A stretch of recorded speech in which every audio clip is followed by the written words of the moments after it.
I'm pretty sure that when you jump into World of Tanks and you find yourself popping up with one of these tanks behind you, you end up crapping yourself. And in today's video, we're going to see how you can potentially avoid the damage that these beasts will be able to dish out onto you, as well as try and understand how you can play these tanks as well, so that you can have ridiculous games like we're going to see today. Now, I'm pretty sure that we can all agree a 75-ton tank rolling into you at 55 kilometers an hour, being a tank destroyer, is not particularly fun. And of course we're talking about the Object 268 V4, and this tank is a ridiculously OP tank in the right hands. And I want to say in the right hands because for some players on this game, less experienced players, this tank is kind of annoying to play, because as a tank destroyer would imply you are supposed to be this sniping force at the back of the map, but if you do that in the 268 V4, you probably negatively impact your game straight away. This is the most aggressive tank destroyer for the most part that you'll see in World of Tanks, and that is because of the fact that the armor model works super well in close quarters combat, where you're able to face hug like you're seeing here, and of course the ability to dish out 650 damage shells, ram things, be able to bounce a ton of rounds. You want to be moving in between buildings, just angling your armor as you're advancing towards someone, slowly turning and then suddenly quickly turning. It's all about kind of baiting your opponents into hitting the thick armored pieces of this vehicle, which are pretty much the whole front of it. And yes, you do have a cupola weak point that if you're stationary, people can pen, and if they get, you know, somewhat lucky or have actually got good aim, which for World of Tanks we all know most people don't, they're gonna find that cupola very hard to actually hit. And even if you do everything right, you can always miss because of RNG, as I'm sure we all know. But the 268 V4, very aggressive tank, and of course dishing out a ton of damage, and in the right matchup where you're able to just launch into the opponents, such as on maps like Ensk, that sort of thing, where you're able to really get up close and personal, but also on maps where you've got a little bit of flexibility to move around the map, then this tank is very powerful. But of course, in the wrong hands, you'll find yourself being caught in the side, you'll be finding yourself sniping at the back and not having any shots to deal, and you almost have to play it like a heavy tank. And so if you come up against one of those things, or one of these things, the key thing that you need to do is of course go for the track. So if you're finding it a huge annoyance to be seeing the Object 268 V4, it is of course your main counter to the tank is to slow it right down, shut it down, double track it if possible, and then this tank becomes super annoying to play. If you do end up getting double tracked, you essentially take away the speed, which stops you from using your armor as effectively as possible. It then opens you up to, you know, not being able to hit the opponent that you're trying to, since they're locked in place. You can't move anywhere. It's a non-turreted tank destroyer, and yeah, it's just basically going for the tracks and making sure that then after you've double tracked them, you just keep punishing them through the weak points. And if you have a super good reload, you can track them, go for the damage, then track them, then go for the damage. If not, you can just go around the side of them, and they're going to be finding it very infuriating, as I'm sure you found them infuriating when they decided to ram you for full health if you're playing in any of the lightly armored French medium tanks or light tanks, because, you know, a tank destroyer from the Soviet line running into you at 55 kilometers an hour, it's not something that you always expect. But hopefully that's a good overview of this tank, but there's definitely more that I want to showcase to you today. But first, if you have been enjoying the videos, if you could do me a massive favor and just like the video, and if you are enjoying the videos throughout, then of course subscribing would be massively appreciated. As with all annoying tanks in World of Tanks, they are both annoying to the enemy team and of course to your team, and this is exactly what this vehicle is all about. Of course, the fosh 155, the Bond vehicle, the one that you probably don't want to get first, the 121B probably being your best option if you're wanting a tier 10 from the Bond store. But of course this one is the French tank destroyer, the original, or at least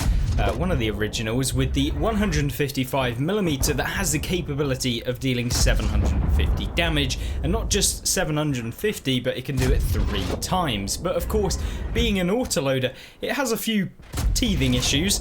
mainly the accuracy, mainly the aim time, mainly being a non-turreted tank, and mainly being that it doesn't really have a whole lot of armor, which means that if you miss your shell, this is infuriating to play. But if you pen it, the enemy team are going to find you one of the most annoying tanks in the game, which is why I wanted to showcase it to you guys, to show you how you can play it, but also how to take it out, because there is super simple to take this vehicle out. It's all about just trying to bait shots with this thing, try and get them to bounce off you, or at least making sure that you punish them super hard when they do fire because of the long intricate reload, which allows you to easily poke around the corner, get a free shot of damage off, and then pull back around. It's just really, if you mistime it, you're going to be finding yourself back in the garage much quicker than if you didn't poke the Fosh 155. But of course, the key weak points of this tank are the cupola. You have the superstructure, to be honest with you, if you've got super high penetration, but at the end of the day, you know, you can bounce off this thing quite easily if it's angling slightly, and so you want to be going for as many of the weak points that you can. The side armor is absolute garbage and can be basically penned by anything as long as it's visible. Main problem is just trying to actually hit it if it's side scraping, which it probably doesn't want to do. But the whole point in this tank is that it has to act as a hybrid sniper, and of course be able to deal that high damage to pull off wins like you're seeing here, and pull off the damage results that you are seeing here, as well as get really lucky with RNG, because at the end of the day you can play this tank absolutely perfectly but only hit a few shots. You can then play the next game, play absolutely horrendously, be aiming all over the place, and somehow managing to pen everything. It is literally just one of those sorts of tanks that is very annoying for both you and the enemy team, which is why I wanted to showcase it here today. And it was a very interesting one to see, and it's definitely really interesting to play, and it is one of those tanks that I think everyone should try at some point and save up your bonds for. But would I pick it first over some of the more competitive and some of the more kind of unique tanks like the 121B? I don't know, but definitely one to keep an eye on, and one of the more interesting ones for sure. And then it comes to my most just infuriating tank to play, which is the FV 4005 or the FV 215B 183. Both of the 183mm in World of Tanks are just they are just annoying without a doubt, and that is because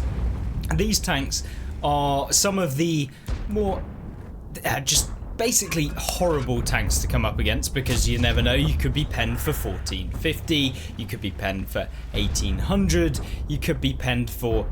post 2000 depending on the role of this vehicle, and also the fact that it has ridiculous AP penetration as well, which can pen you basically in any tank that you play. So it's really down to the user of the tank, as well as RNG, which makes it even more annoying to play because of the fact that the tank doesn't have good accuracy. It is a huge box of just absolute crap, and for the most part you're going to be able to get just out-traded in a lot of scenarios, especially if you bounce. Even if you do everything right, you pen the target,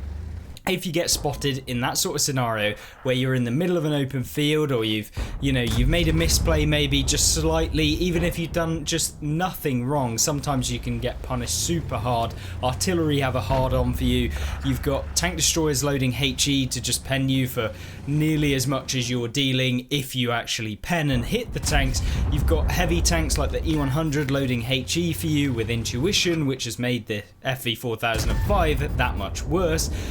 And of course you've just got all of these problems, but there's nothing better than when you do finally pen someone with these, and that is why I wanted to put it in this list, because it is yet again, like the Fosh 155, infuriating for both parties in most of the games that you'll be playing. And it is just an addiction to actually play this vehicle, because you just always were searching for that ridiculous game where everything seems to hit, everything you're aiming at is at full health, and you're just farming up damage. But for the most part you're finding yourself struggling because A, your team are bad, you have a super long reload, you've got no armor, you are slow, and you just are huge in both cases of the FV 4005 and the 215B1A3. Yeah, I mean, they're just not the nicest of tanks to play, as I'm sure you're well aware. Now, we've seen tanks that are just infuriating for both players, but what about just infuriating for the players you're playing against? And of course, we're going to be looking at the BZ176 now. Of course, I'm sure this is going to get absolutely hated in the comment section down below, rightfully so. It's a completely broken OP premium that has literally got armor that could rival tier 10s. Now, it does have an overmatch on the roof of the vehicle, which you can pen, but remember, it has barely any other weak points. Yes, the upper plate can be penned by tier 10s, but take any tier 8 heavy tank and it's the exact same case. It then of course gets Hesh rounds, or at least a version of kind of Hesh that essentially can just pen everything that you come up against for 800 damage, which that was a good idea, Wargaming. And don't worry, because they added rocket boosters too, so you can get up close and personal with the little pesky mediums, which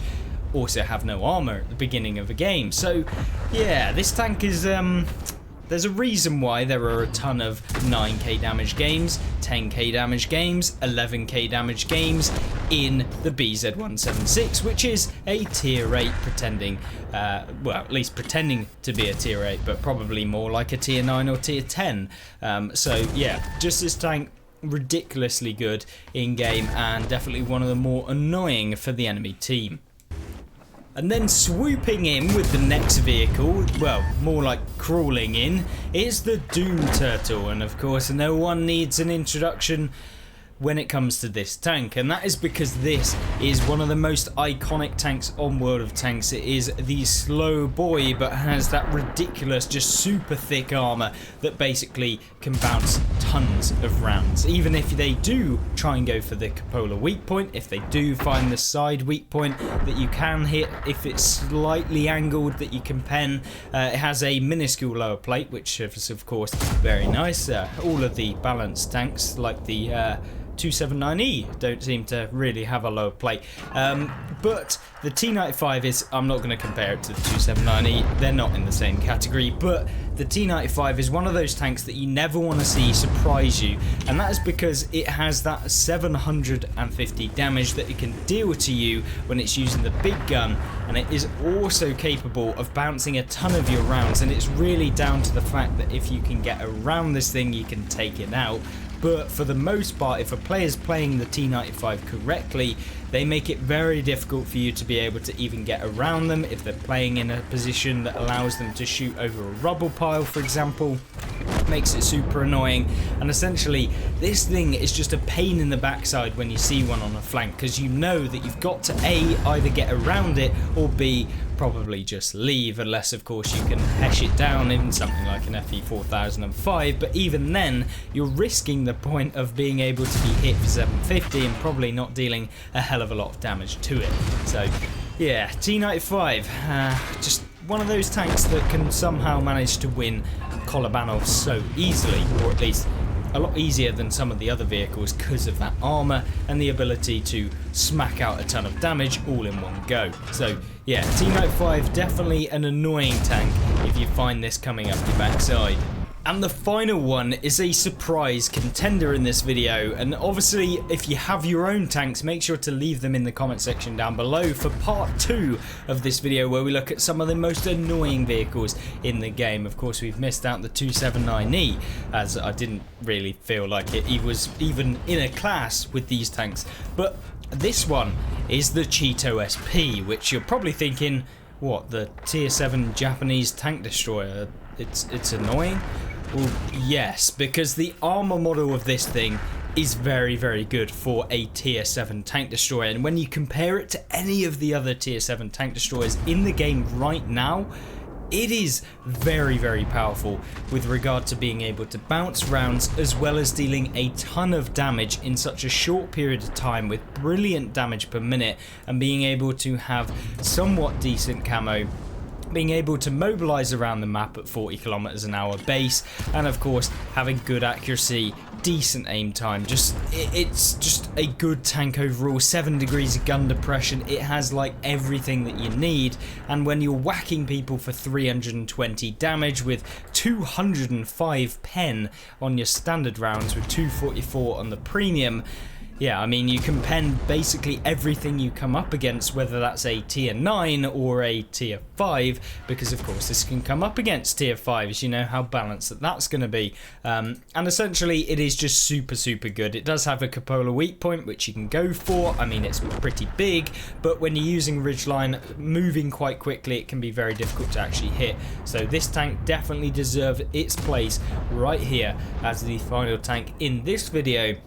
And if you want to see another video, make sure to let me know in the comment section down below. And if you enjoy these types of videos where we have a look at a ton of tanks, showcase some replays in the background, highlights of some of the vehicles, then also let me know by liking the video. And of course, if you aren't already and you want to see more like this, then think about subscribing. And if you do, I'll make sure to add some extra RNG onto your account for next game.